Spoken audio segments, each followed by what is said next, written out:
Hello, ladies and gentlemen. Welcome back to this week's episode of Couch Trip, Therapy for Everyday Life with Billy Courtright and your friendly neighborhood psychotherapist, Eddie Reece. We were just having an off-air conversation. At the recording of this episode, we have already recorded 23 individual podcasts, and those are video and audio podcasts. And although we're in the process of launching our first few episodes and establishing a playlist, we haven't in earnest launched the podcast. There's not a lot of video on YouTube. We don't have a lot of audio on the platforms in which you would consume podcasts, so iTunes and Audible and Spotify and the like. So we don't have a ton of user-generated comments or feedback. But we don't have any. Yeah, that's true. That's true that I'm aware of. That's which true. is not a ton. And the irony is, when none. you hear this podcast or watch this YouTube video, there might be plenty because we're just not sure of the order. Yeah. But it prompted a conversation.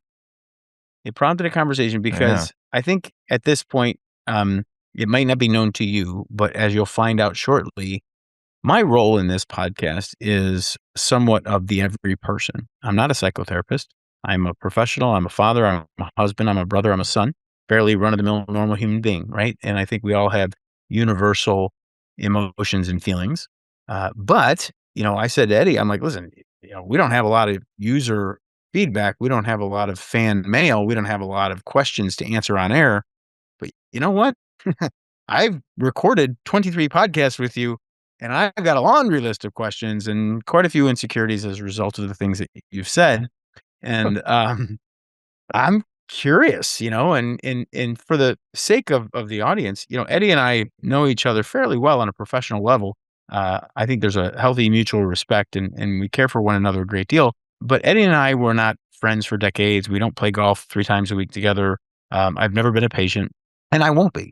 We've decided that it's, our relationship is best served as friendly and professional and co-host to this podcast. So it wouldn't be prudent for Eddie to perform therapy or treat me in any way. If I had an issue, he would recommend a therapist for me to see or a place to go to find one, just like we do for you. It's not likely that anybody's going to be driving to the suburbs of Atlanta to share their thoughts with Eddie. But if you are in the Georgia area, we would love to have you do just that. So as that being the context for what we're about to discuss, I have some questions. All right. Eddie, can I ask you some questions? Ask me a question, Billy. The first question I have for you, and I'm okay saying it. We have talked in past episodes about codependency, and we talked about people pleasing. Right. And it hit me, and I don't know that it showed on my face, but I remember when it came up in a past episode, as you were talking, I was daydreaming. Like, oh my gosh, I think I might be codependent. I have an issue with people pleasing.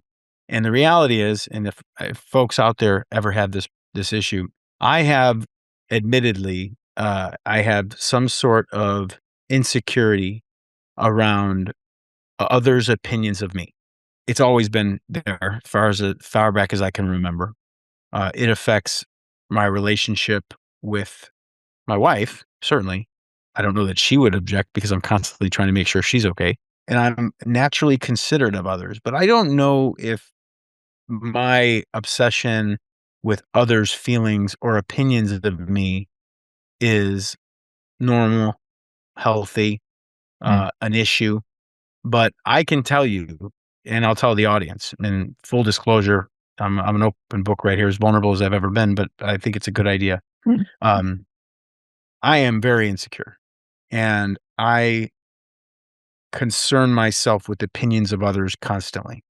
And I'm very much, I do think they're very much at issue is my ability to perform and earn and be a responsible citizen and a great father and a great husband. And I don't have a first clue how I'm doing, but if I get a side eye or a comment or I'll plant all kinds of seeds in my head that will cause me to not be altogether at peace. for a considerable amount of time. So, am I all right? I don't know about all right. You're bringing up a lot of things that folks bring up in therapy, and the one that jumped out at me first was, "Am I normal?" If a client asks me that, I'll say, "Yeah, you are," which is why you're on my couch. Because normal in a screwy society is screwy. Uh, So I like to say that I help folks become abnormal, which is a little more healthier than the normal person walking around there. Normal just means average. It doesn't mean healthy. And not too many of us really want to be average in what we're doing. So yeah, and makes me think, I mean, we could do a whole episode on codependency because that I call it the water we swim in. It's what our culture teaches us as that what love is, and it teaches us that this is the way you treat people is in a codependent way.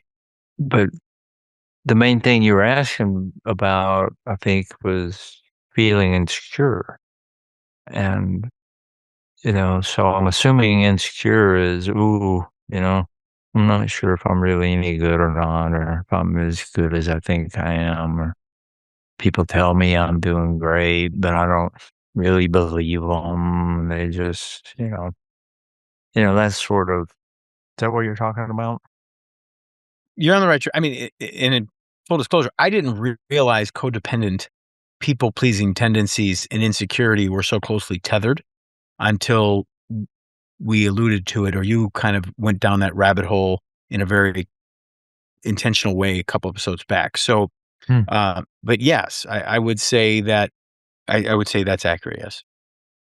Yeah, so that's pretty typical, because as we've mentioned before, our capitalistic culture runs on the fact that we're all insecure in some way. We all have places in ourselves where we think we're not good enough, and so therefore we need to buy these clothes, live in this neighborhood, drive this car in order to be cool, accepted,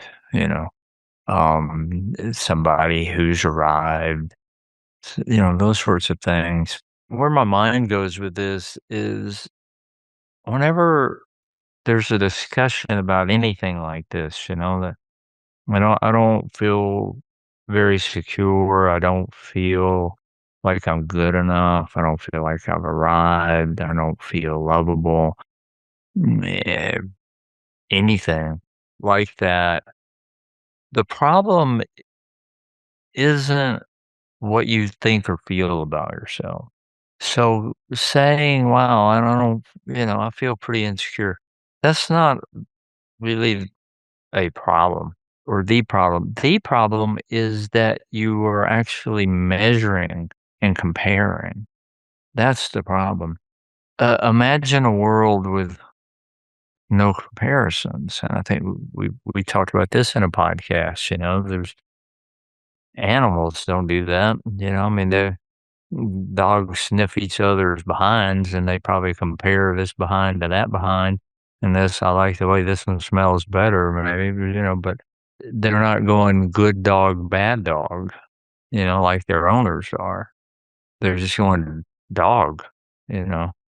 I should eat this dog, or I should, have sex with this dog, or I should play with this dog, or I should ignore this dog, or I should get away from this dog, but it's not about, oh, this is a good dog or this is a bad dog, Right. which is what we do with ourselves and each other.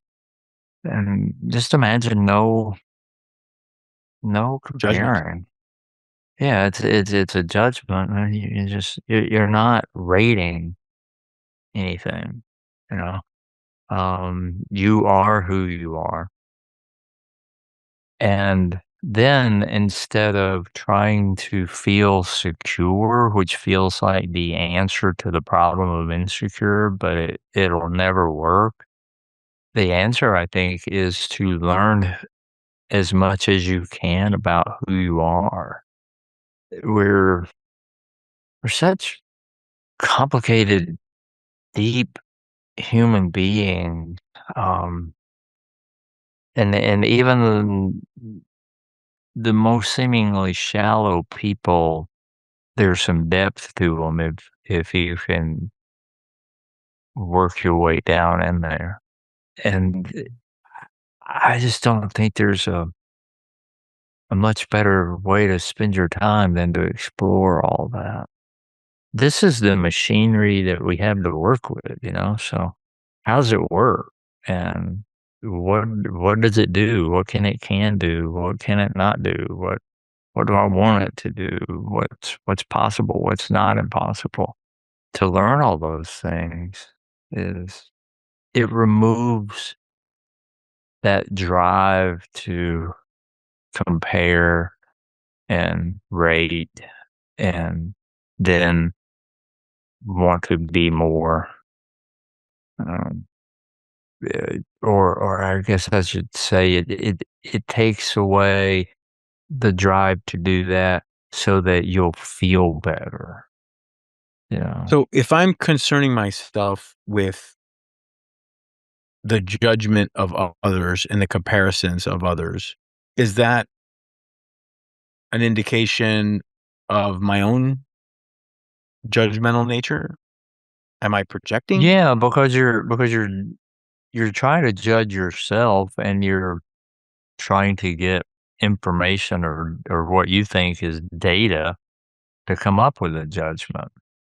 Because I certainly don't know what's in the minds of others. I'm just presuming Right, that they're right. judging. But if you ask them, they go, "Well, what do you think about me?" "Oh, oh, you're great, Billy." You're gonna go, "Oh, okay, Joe says I'm great," and then you're gonna put that in the hopper and you're gonna turn it around and it will come out the way it always comes out, that you're still full of talent. Yeah. Mhm. And why do some folks seemingly not care? Like, we know people who are genuinely at peace and happy, and they have this laissez-faire attitude. They're not mean, they're not curt, they're not Yeah, unkind. They just yeah. seemingly do what they want when they want without a care in the world. And again, there's an envy there. There's a value there. I'm like, "Gosh, that must be interesting." Well, I mean, maybe that's just what they put out there, but again, I don't really care what people think. Well, that's a pretty narcissistic way of approaching life. I can just run over you and I don't care what you think. I can treat you Oh, I mean know people like that, meanly Eddie. and oh, well, yeah, because you're narcissistic. But I'm talking about people that you're describing that I picture that go, "Oh, no, I don't really it doesn't bother me what people think, or I don't really care what people think." Yeah, you probably do if you're a nice person, and you're probably asking people, "Would that work out? Would that work out with you? Would that be okay with you?" Or "What do you think of this idea?" Well, that's sharing what somebody thinks. So you've gotta break all this down. Again, this is how complicated we are? I may not care if some person I don't know and not really connected with who, mm, comes across me in some setting and then tells somebody that Eddie guy seems like a jerk, and then that gets back to me. Uh, that's not gonna bother me, you know? But if my best friend says, "You're being a jerk," I'm certainly gonna take that into consideration and find out what he's seeing that I'm not seeing. Um, but it's not because of insecurities or anything like that. It's because I'm constantly fascinated by the ability to be more and more self-aware. Hmm, okay.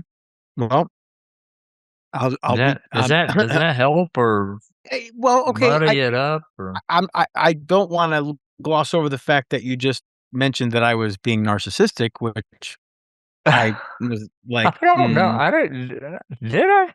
Did I say you were you being did, how you did I did. say that? How You did I s say that? you said I was referring to someone who I believed wasn't so, chock full of empathy, and you said, "Well, that's because 'cause you're narcissistic or you're being narcissistic." That So person is that the person who's going, oh, "I so don't you weren't care." referring to I me. don't no, the Oh, person that says, "I don't care what anybody thinks." That person, that's kind of a well, narcissistic sure, I think one stance because definition of that's kind of a "F you" sort of, right. "I don't care what anybody thinks," you know? One I mean, definition of that's narcissism that I've heard that, or read that I found interesting is the narcissism described as or when I know there's multiple definitions, but one way of describing narcissism was described to me as one's inability or unwillingness to feel empathy. And yeah, that it's generally an inability, right. because they've never been shown empathy. So they actually don't know it exists. And then there's the idea that I subscribe to of narcissism that there is no self, there's only image. And if there's only image, there's no need for empathy unless you want empathy to be your image. That that's not the more popular narcissistic image to Mhm. adopt. So if I am struggling with the fascination with the judgment of others, what is it saying about me? It says that you were trained in some way, shape, or form to compare and contrast and Well, I was one of 5. rate. Yeah, and rate, you know? Yeah, I'm thinking about my own childhood. I was the favorite. So I didn't wonder, you know. I knew I was the favorite. Even before I could even before I had language, I think. And that's really about being my mom's favorite, you know. I don't know that dad had a favorite. I don't know that he operated that way, but mom sure did. In any case, I was S certainly not. Yeah, so I don't have to compete, you know, growing up. I won, you know. But yeah, this whole thing of you wanna look at watch yourself rate and compare and be concerned and just watch yourself do that and then just stop. Just stop, just don't do it, and then see what else there might be to do. So, in a circumstance where I'm concerning myself with the well-being of another Mhm. to the degree that I'm actually feeling anxious or tension or stress, about what I might do to alleviate that person's discomfort, I should stop. Why is it your job to alleviate their discomfort? I feel compelled. I don't know where it Well, comes from. I'm asking. cut that out. Okay, Yeah. yeah. There's a So my question was, that's in that that's moment, Bob how do that's I cut Bob it out? Newhart, man. That's Bob Newhart's 5-minute psychiatrist. Well, don't do that. Yeah. Well, don't do that, yeah. Don't My do arm that. hurts when I do this. Oh, well, don't Yeah, do that. don't do Yeah, that. I understand. God rest his Yeah, soul. As it's we not record this episode, we just lost Bob. yeah. Oh my gosh. I love Bob Newhart. It yeah, you're if your wife comes home, your kids come home and they're in a mood. you're just like, "Hey," you know, you know, and you're like, "Okay," and let them go. Okay.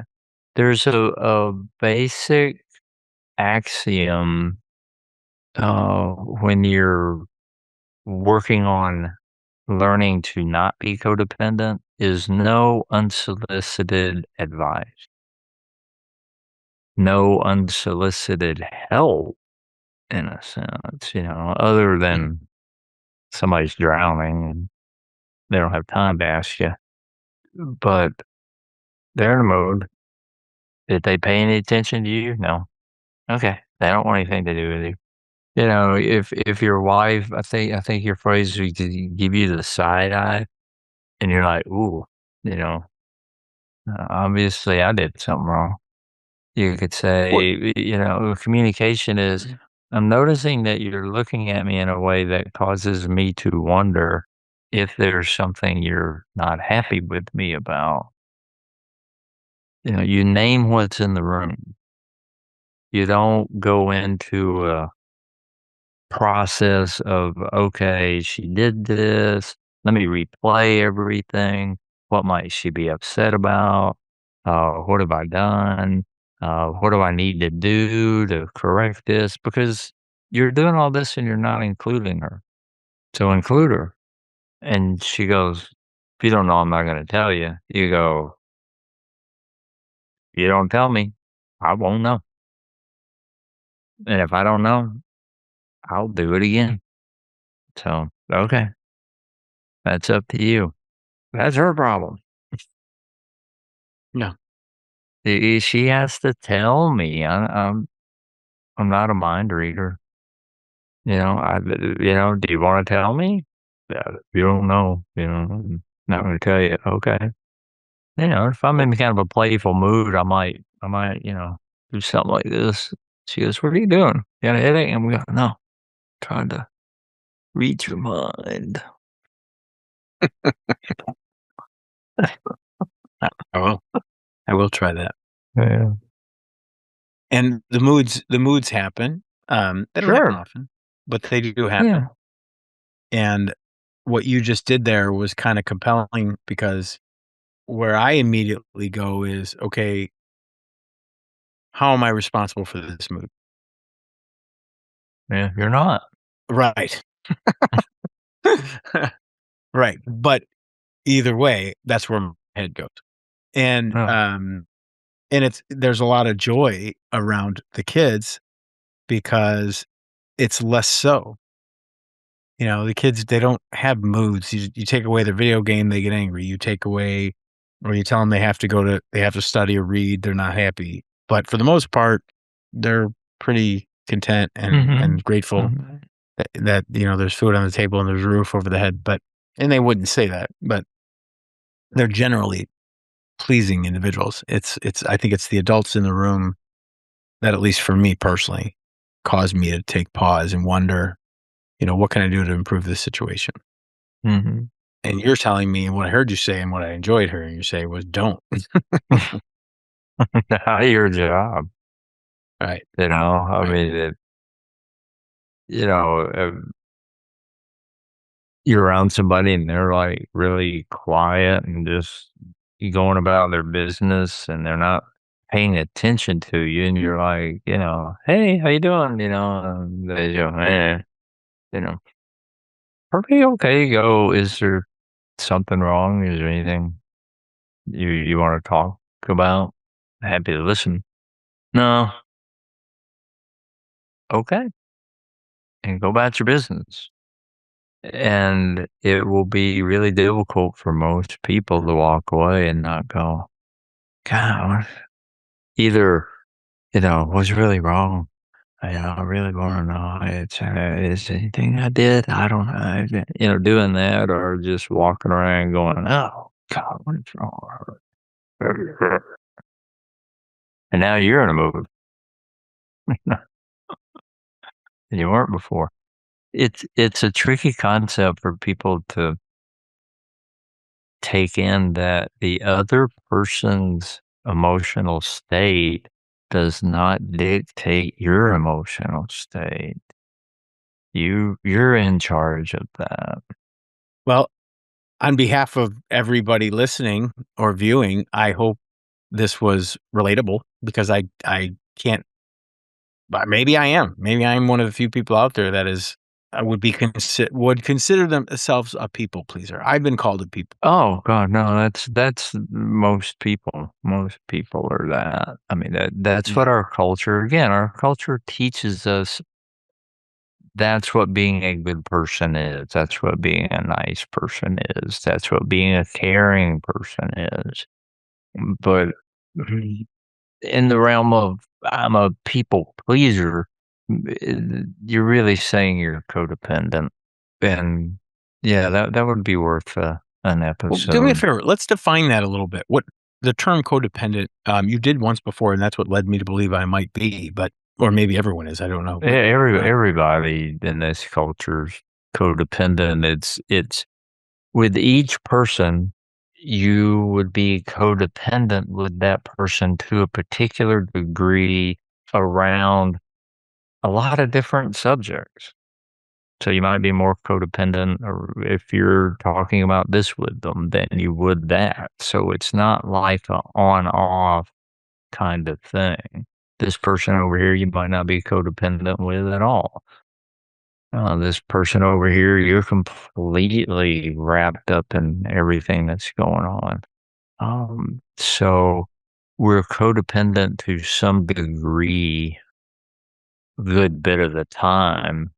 And so you work to learn to be less and less and less codependent. There's not a good way to be codependent. and am I correct in presuming that codependent means my happiness is somehow tied to someone else's? Sort of. It's the definition I've come up That's with. the opposite of independent, right? No, no, no, no. Well, see, codependency manifests itself as I'm a strong, independent person. Okay, on one end, and on the other end, oh, I can't do much of anything. I need help with everything. Everybody come and help me. On the other end, neither of those stances are healthy because there's no flexibility in it. You want to be interdependent, Okay, you know? explain that. There's a word you haven't So used. if I need help, I go get it. If I don't, I don't. If I need a lot of help, we get a lot of help. If I need a little help, we get a little help. So Flexibility, move okay, up but and like down the scale. in engineering or even management business, interdependent systems is what I thought about, which interdependent systems are systems that rely on each other to Mhm. achieve a certain desired outcome. Yeah. Is that Yeah. yeah, okay, okay. Yeah. Um, If I I if I can get this accomplished better with interaction over here with this person or group or whatever, then yeah, that's what I'm gonna do. And there's no good, bad, right, or wrong about that. But if I'm that strong, independent kind of person in an extreme, I'm not even gonna ask for help. And I've gosh, pretty much all my clients at some point I will ask them to ask me to help them because they never really did.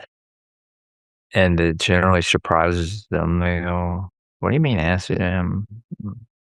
I'm here," and I go, "Yeah, I know you're here, but why don't you do me a favor and just kind of center yourself and just see how your body responds and go, Eddie, I've got this thing with this thing and it really bothers me. Will you help me with that?" And it's rare that anybody can get those words out without a lot of emotion.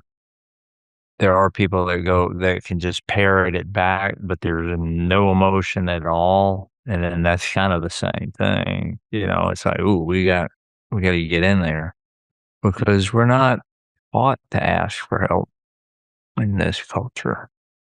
We're just not.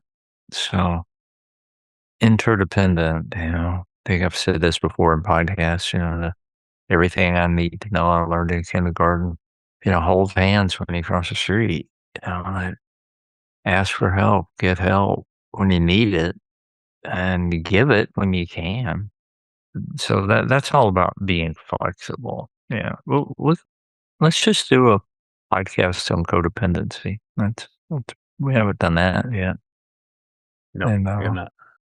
or explain, because it really is explaining the water that we live in as a culture and what we've learned about being kind, helpful, loving is really codependent.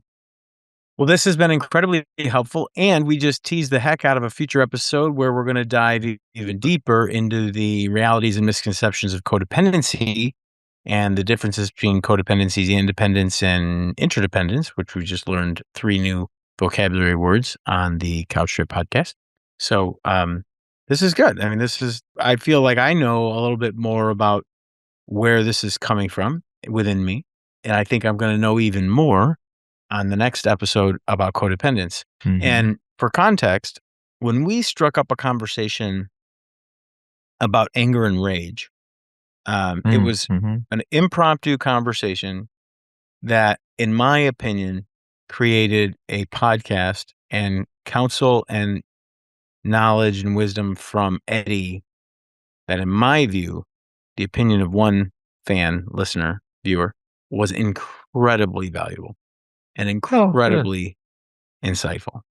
And I good, couldn't wait to share it with my wife and my brother and just in how I interacted with my kids, and it was amazing. So, cool. ladies and gentlemen, again, please, if there's conversations or topics or you're thinking questions as you're listening or viewing, make a note, write them down, put them in the comments, send us an email, because this is absolutely where the greatest stuff comes from. And it Mhm. was my personal curiosity around anger and rage as I was dealing with issues with my own children that turned into what was just a very enlightening 45-minute conversation. And unlike some previous publications that will go unmentioned, we are not going to be creating phantom questions from the community. Rather, we're going to be using genuine, authentic Uh, user-generated concerns, mhm. and that those user-generated concerns, questions, comments, and feedback is going to drive, hopefully, episodes 25 through 50. Because Yeah. this episode on insecurity and enoughisms was episode 24. So as of this episode recording, just before Labor Day 2024, Eddie and I have conversed for 45 minutes to an hour 24 times. So Mm. we have an entire day of content, Oh, wow. which is pretty impressive. You should feel good Yeah. about that. Yeah, that is pretty cool. Yeah. It is. We have our first volume. So when we release our first 12 episodes, we'll do so you can binge watch us. We'll Yeah, do it in in the yeah, Netflix we're fashion. just it'll be out there, and by the time most people find it, there'll be a bunch there. Oh, 100%. So, 100%. That's yeah. exciting.